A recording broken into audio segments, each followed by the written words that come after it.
Toward the southwestern end of the Commonwealth, buried beneath the border of the glowing sea, there lies a small Vault-Tec vault.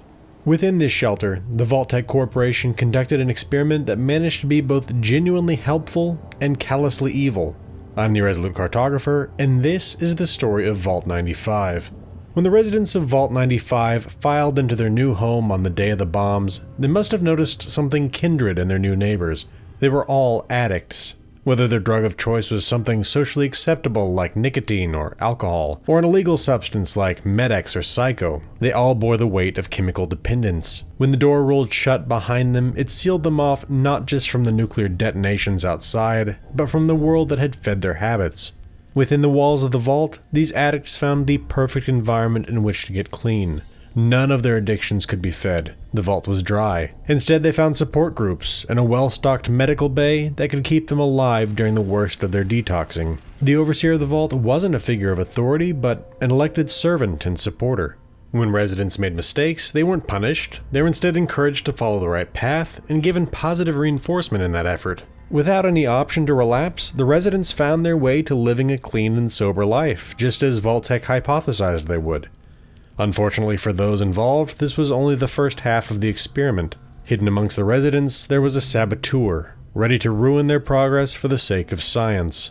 While Vault-Tec generally was known to run its experiments through its overseers, as previously mentioned, this was an elected position within Vault 95. Instead, Vault-Tec's inside man was an otherwise innocuous resident known as R. Gutierrez. For a full 5 years, Gutierrez did nothing to impact the dwellers of Vault 95, just as instructed by the corporate office. The residents continued to live a clean and sober life, with some even continuing to go to support meetings with the overseer/facilitator, a post that was held by Jane Myers for much of 2082. Then, on the night of October 23, 2082, 5 years to the day since the vault door closed, Gutierrez snuck out as the other residents slept and opened a hidden stash of drugs. The following morning, the dwellers awoke to find they had access to every substance they had once been addicted to.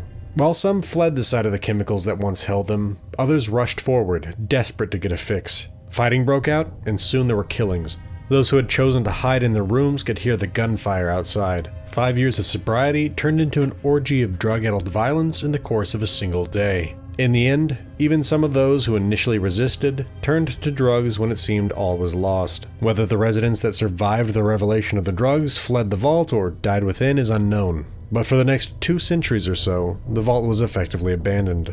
The next people who would come to occupy the old vault were members of the Gunners Mercenary Company. The exact reason for their occupation of the vault isn't immediately obvious, aside from the general nature of vaults being that they're easily defensible positions with a single point of egress. The Gunners held the site firmly in their grasp, devoting a couple dozen men and robots to the task of holding the vault. This was the state of things when the sole survivor of Vault 111 arrived in 2287. While the sole survivor could have simply come to Vault 95 as an explorer, or if they were looking to harass the Gunners, there was a much more meaningful reason to plumb the depths of the vault.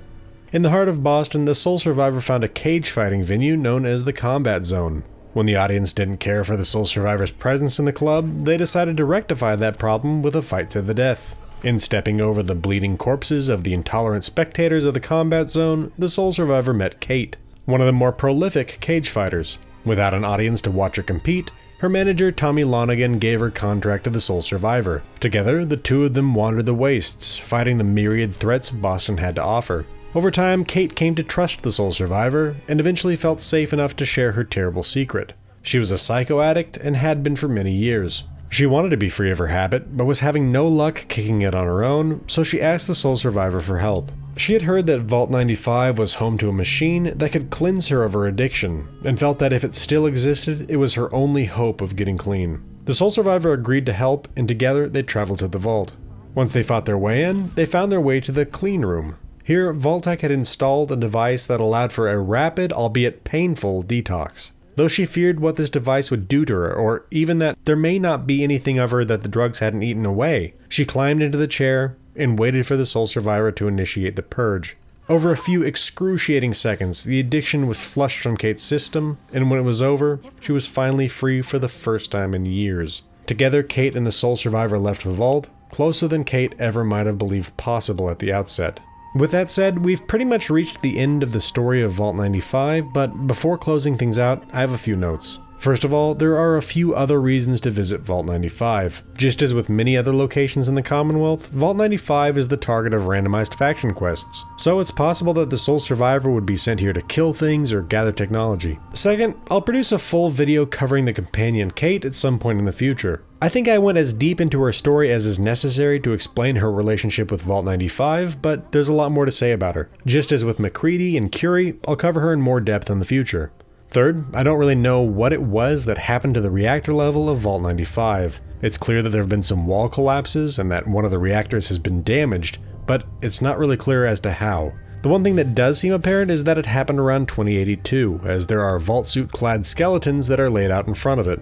I'd speculate that in the drug-induced craze of October 24th, 2082, that one of the residents damaged the reactor, and that several others died attempting to fix the problem. Fourth, I think I understand why the first part of the Vault's experiment succeeded, and the later release of the drugs caused the Vault's ruin. The original hypothesis of this experiment was that in the absence of addictive substances, that the survivors would get clean as they would have no choice but to go along with the program. While this was proven correct, the fact that the choice was forced on the residents meant that they didn't have a good reason to stay sober when the choice to consume drugs reappeared. I could be wrong here, but it seems to me that had the dwellers made the choice to get clean for their own reasons, despite having access to their usual vice, that they would have had a greater chance of staying clean in the long term. That said, I don't know what Vault-Tec was hoping for in the end. Whether they were hoping that their residents would stay clean or assumed that they would relapse, I can't say. From Gutierrez's instructions, it seems that the main goal was to observe the aftermath of the revelation.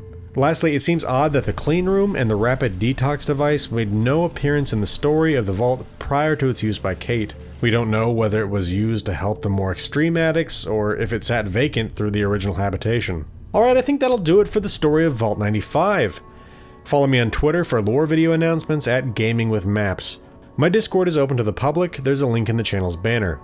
If you're interested in discussing Fallout lore, want announcements on upcoming content, would like to vote on the next lore video, or make requests, come on by. I've started streaming every Friday evening on YouTube, come check it out if you're interested. If you appreciate what I do here and you want to support the channel financially, you can become a patron with Patreon. I want to thank my patrons Mesothelioma, 76 of Texas, Dark Malcontent, Real76, Dr. Orion, Samsung Smart Fridge, Night Spearhead, and Ahotep for their support. This has been the Irresolute Cartographer. Thanks for watching. I'll see you again next time.